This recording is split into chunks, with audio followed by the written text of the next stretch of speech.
வணக்கம். நாம் இப்போ எதை பற்றி பார்க்க போகிறோம்னா, திருநலக்குன்றம் அப்படின்னு அழைக்கப்பட்ட குடுமியான் மலையை பற்றி பார்க்க போகிறோம். குடுமியான் மலை இது எங்கே இருக்குன்னா, புதுக்கோட்டையிலிருந்து மேற்கு பக்கமாக இருக்குது.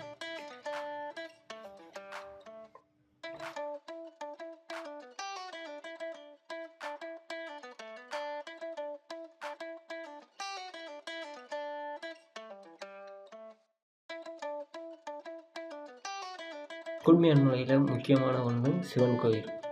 அந்த கோவில் உள்ளே போகும்போதே நம்ம இரு பக்கமும் ஆயிரங்கால் மண்டபத்தை பார்க்கலாம். அதில் இருந்து நம்ம உள்ளே போகும்போது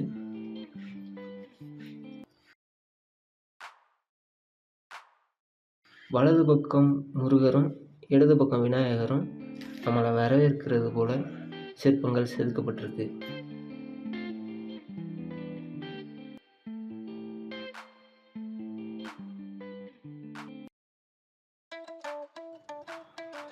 அவங்க மட்டும் இல்லாமல் மேலும் பல சிற்பங்கள் நம்மளை வரவேற்கிறது போலவே அமைஞ்சிருக்கு.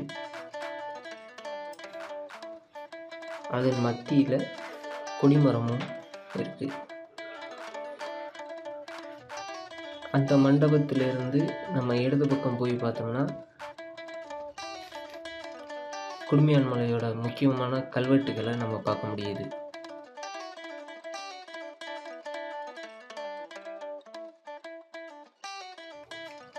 இந்த கோவில் கல்வெட்டுகளுக்கு பேர் போன கோவில்னு சொல்லப்படுது. இந்த கோயிலில் எந்த பக்கம் பார்த்தோம்னாலும் கல்வெட்டுகள் மட்டுமே பொறிக்கப்பட்டிருக்கு.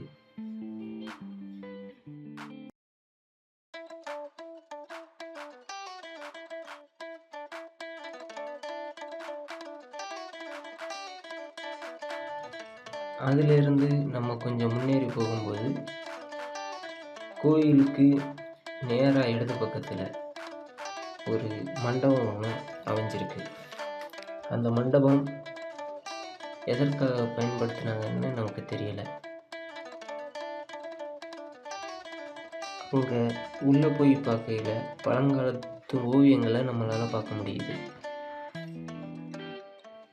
பழங்கால ஓவியங்கள் கொஞ்சம் சிதலமடைஞ்சு காணப்படுது. அதிலிருந்து அப்படியே நம்ம பின்னாடி போனோம்னா கோவில் முழுவதும் கல்வெட்டுகளாலே நிரப்பப்பட்டிருக்கு. அதுக்கான பொருள் நமக்கு தெரியலை. கொஞ்சம் தூரத்தில் ஒரு மண்டபம் இருக்குது. அந்த மண்டபம் கொஞ்சம் பழுதடைஞ்சு இருக்கிறதுனால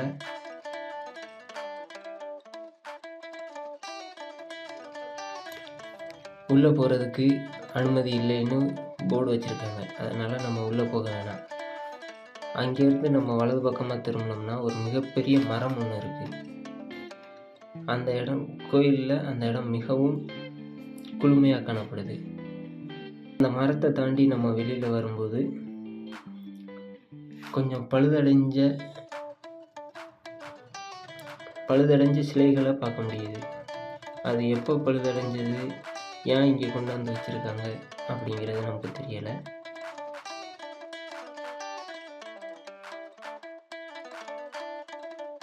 அதை பார்த்ததோடு நம்ம வலது பக்கமாக திரும்பினோம்னா கோயிலுக்கு வெளியில் வந்துடும். இப்போ நாம்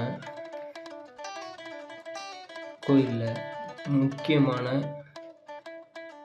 குடவரை கோவிலை பார்க்க போகிறோம். முக்கியமான கல்வெட்டுனா இந்த கல்வெட்டு தான். அந்த 7 ஸ்வரங்கள் சொல்கிறாங்களே, சரிகம பதனி 7 ஸ்வரங்கள், அதற்கான விளக்கங்கள் தான் அது. இது 7ஆம் நூற்றாண்டில் முதலாம் மகேந்திரவர்மன் பல்லவர்கள் காலத்தில் இது பண்ணியிருக்காங்க. இந்த எழுத்து பார்த்தீங்கன்னா கிரந்தத்தில் இருக்குது. இந்த சைடு பார்த்தீங்கன்னா அந்த இசையினோட தலைப்பங்கிட்டு கொடுத்துருப்பாங்க. அதனோட விளக்கம் வந்து பார்த்தீங்கன்னா அந்த கோட்டுக்குள்ள கொடுத்துருப்பாங்க. அந்த சைடு பார்த்தீங்கன்னா விநாயகர், அதுவும் வந்து விநாயகர் ஃபஸ்ட் குறைஞ்சதுக்கப்புறம் தான் அங்கே குடவரை கோயில் கூட வச்சு பார்க்கலாம்.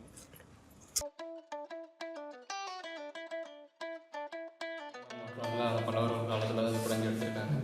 மலை குறையும் போது பார்த்தீங்கன்னா சாமியும் ஒன்றே சேர்த்து தான் குறைஞ்சி எடுத்துருக்காங்க. தனியாக செஞ்சு கொண்டே ஒன்று வைக்கல, ஃபுல்லாக மலைக்குள்ளே குறைஞ்சி எடுத்தது தான். இப்போ நம்ம நிற்கிறதுமே மலைக்குள்ளே தான் நிற்கிறோம். இதே மேலே பார்த்தீங்கன்னா ஒரு 4 பூதங்கள் மலை தாங்கி இப்படி போட்டு கொடுத்துருக்காங்க. இப்படி இந்த சைடு பார்த்தீங்கன்னா வளம்புரி விநாயகர்,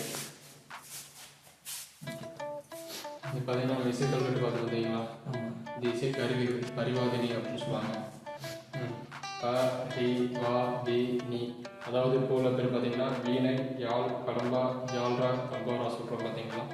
அந்த 5 கருவிக்கு பேரப்போ பரிவாதினி அப்படின்னு சொல்லியிருக்காங்க. இந்த சைடு பார்த்தீங்கன்னா துவாரபாலகர்.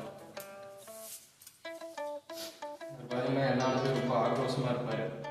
இங்கே வந்து இந்த இசையை குறிக்கிறதுனால சாந்தமாக கொடுத்துருக்காங்க, சிரிக்கிற மாட்டம் தெரியும்.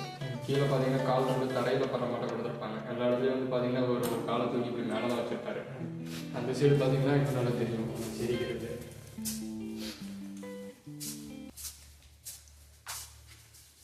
இந்த மாட்டு தோட்டத்தில் நீங்கள் எங்கேயும் பார்க்க முடியாது உங்களை. அந்த கோவிலிருந்து வெளியில் வந்து பார்த்தோம்னா அந்த காலத்தில் தெய்வ பெண்கள் அப்படின்னு சொல்லக்கூடிய தேவதாசிகள் இருந்த இடம் இருக்குது. அவங்க விளையாண்டதற்கான விளையாட்டுக்கள் எல்லாம் நம்ம பார்க்க முடியுது. அவங்க தரையில் தாயம், ஆடுபுலி,